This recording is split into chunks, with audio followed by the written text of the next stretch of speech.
The Detroit Lions are back, and they're better than ever. Yes, thank you. We're here for the Detroit Lions preview to kick off our NFC North preview. Like just this group did both teams in the East, like both divisions, and we did the AFC North, and now we're here for the NFC North. So we start with Detroit, which is the best team in there, obviously.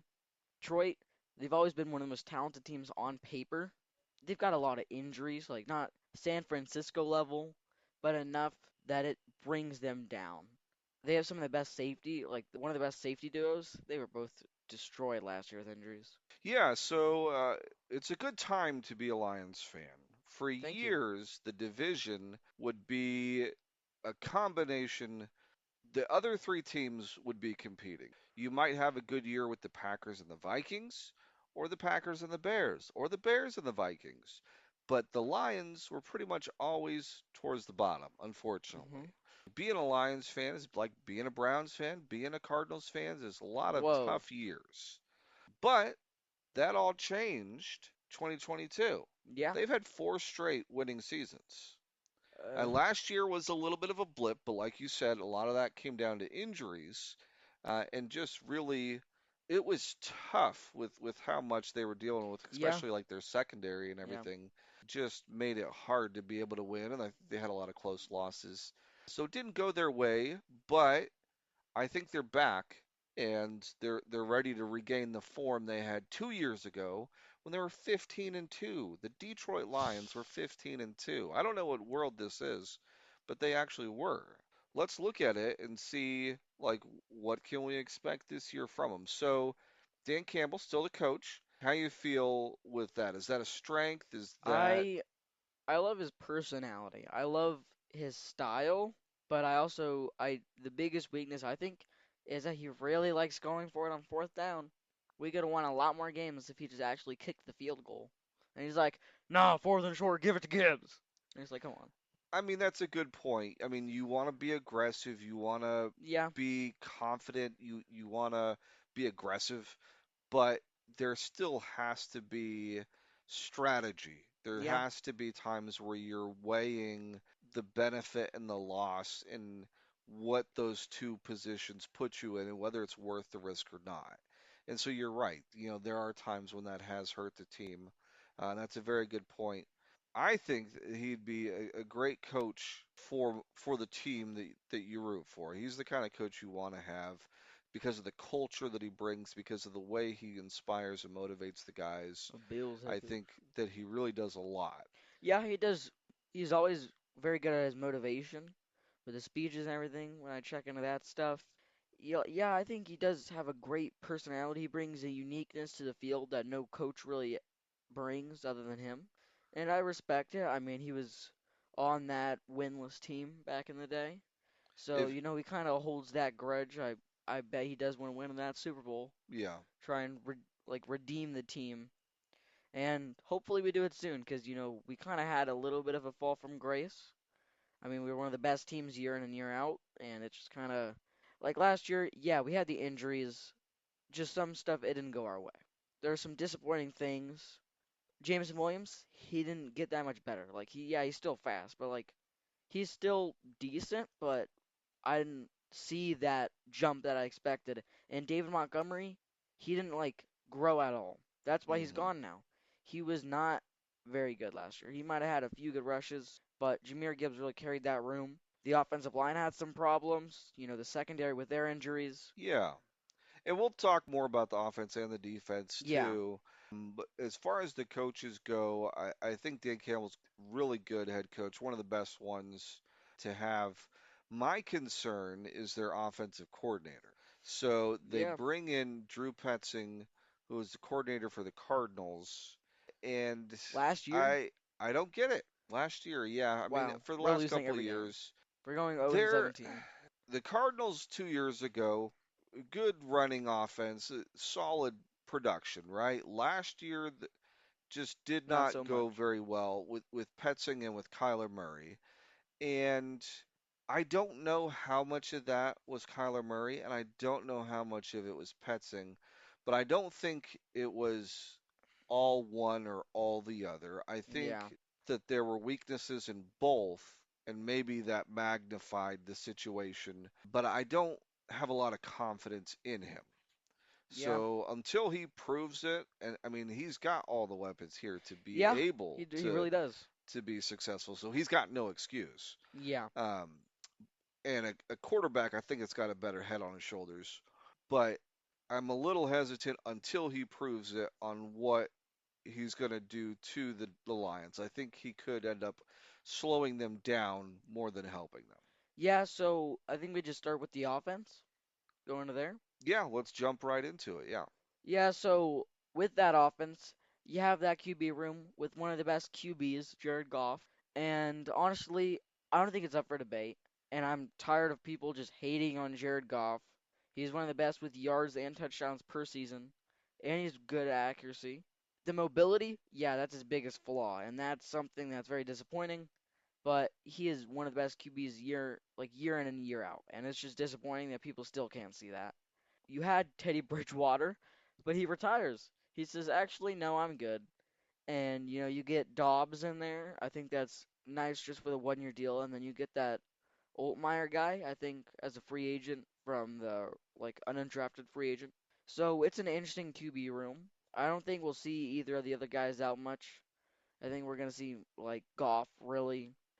And then, transitioning to that running back room, you have Jahmyr Gibbs, new highest paid running back in, like, what, NFL history? Yeah. Well, Yeah, it's interesting. The running backs are getting a lot of money right now. So you have him. He's obviously a star. And then you get Pacheco from the Chiefs. I think that's a nice complimentary piece. It won't be as good as Montgomery, I don't think, but he's still pretty nice. And who's the third guy? I don't think there is really a guy that stands out in that room.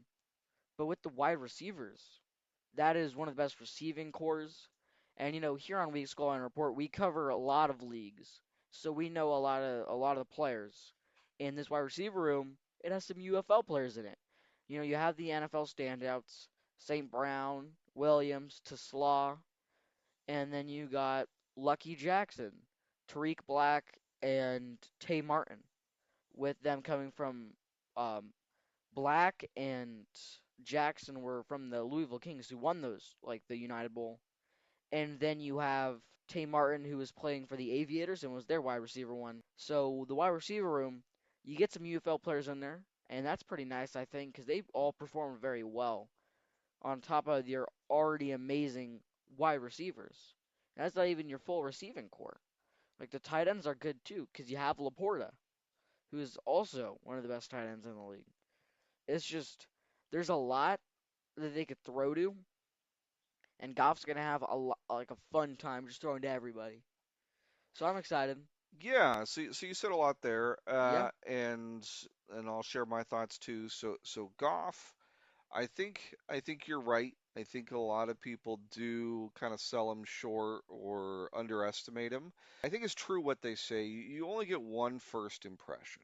So coming into the league, there was high expectations for Goff, and for years he underperformed. When the Rams traded for Stafford, like they just kind of threw Goff in there to get rid of him, and it's really he's grown. He hasn't quit. He's worked on his craft. He's gotten better, and he's really turned into one of the better quarterbacks in the league.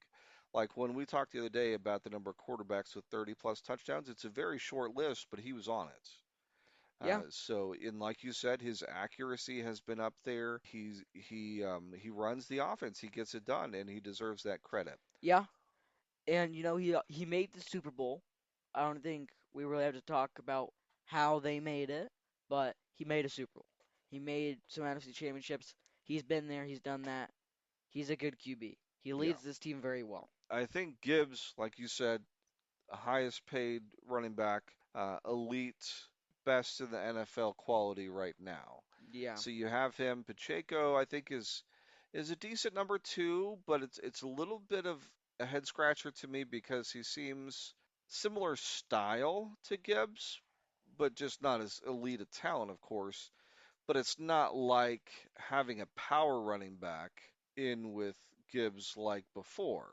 A, a good guy, I mean, he'll get his production in there, but I'm not sure it's the best fit for the Lions, or would be my first choice. Yeah, he's definitely an interesting running back. But then the wide receivers, I think those are, truly one of the best duos in Jamison and St. Brown. Yeah, I he's think one of the other interesting things here is Greg Dortch came over from Arizona.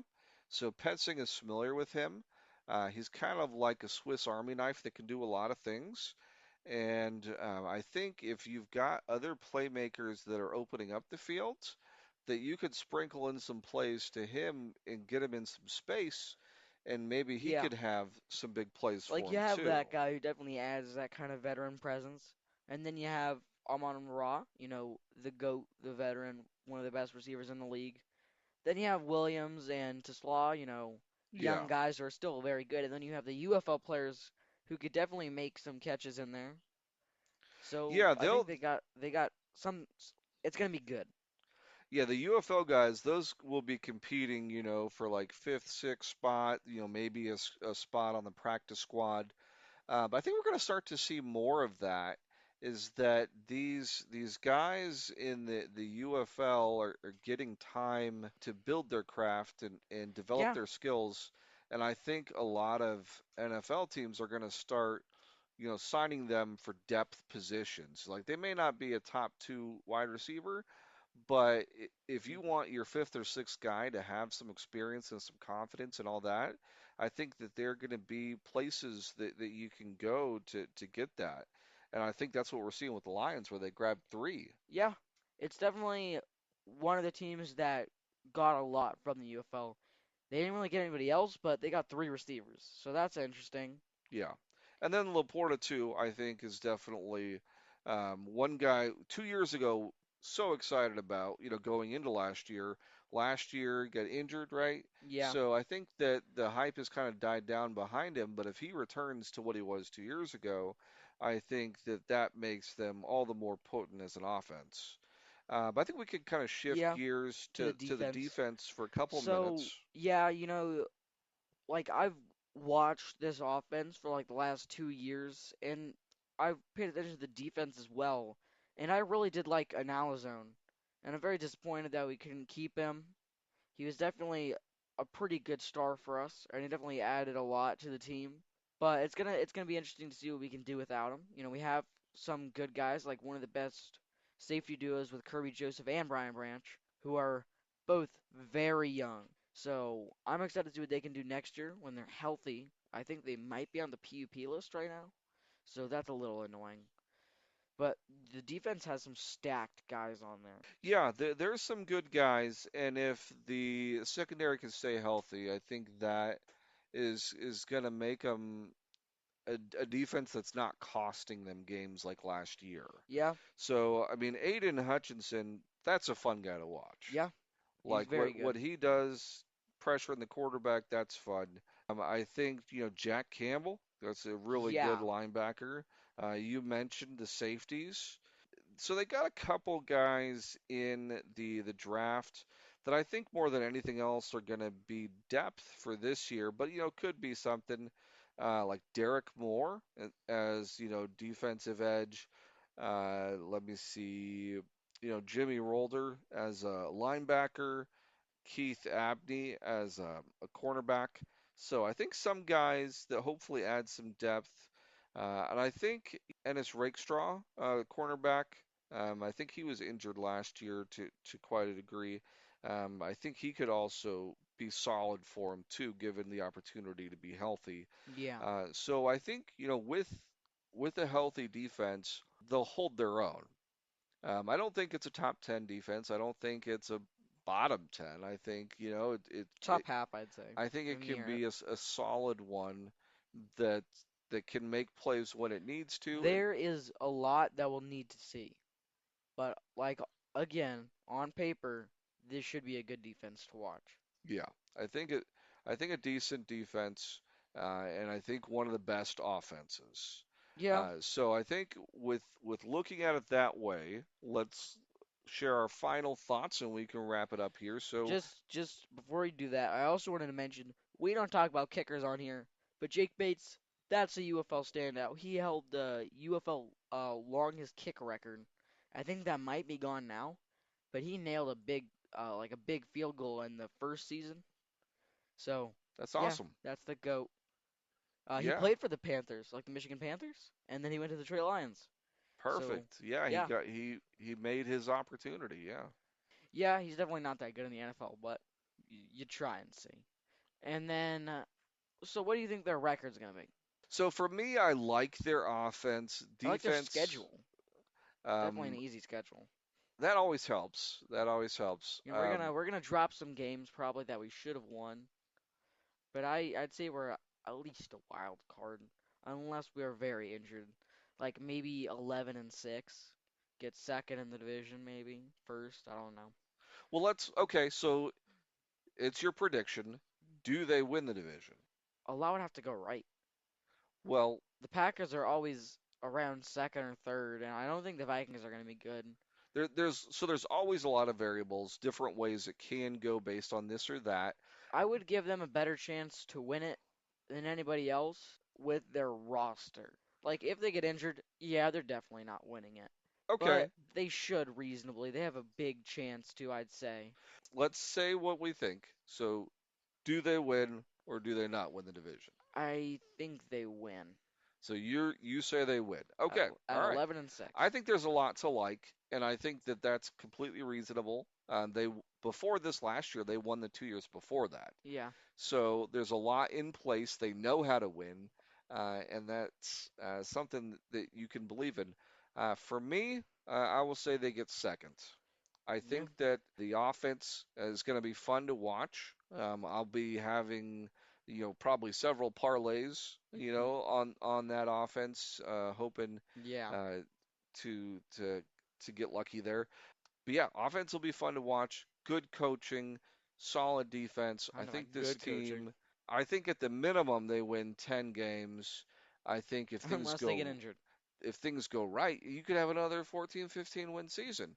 But I think for me, a solid wild I card. think their lowest is 8 and 9 and their highest is 13 and 4. And it's not necessarily that they're that good that they could win 13 games. They definitely have the roster, but the schedule is incredibly easy. You have like 3 games, and that's a pretty short week, including one in Germany where you play the Patriots. So yeah, that game, that'll be tough. But So most of the schedule, that'll be easy. so the only thing for me on that as far as the schedule goes is there may be some easier games outside the division, but playing the Packers, Vikings, and Bears twice each is not easy. I So think that's six tough games right there, in my opinion. eh, I think they split with the Bears and Packers. And the Vikings, I think they just sweep them. Like I see the Vikings like this is not the Vikings video, but I don't see them being like that good of a team. And it's not that they're gonna be worse than last year. They're probably gonna be better, but they're gonna have a worse record. So I'm excited to see what the Lions can do. All right, yeah, so you heard it here. Lions are locks for the playoffs.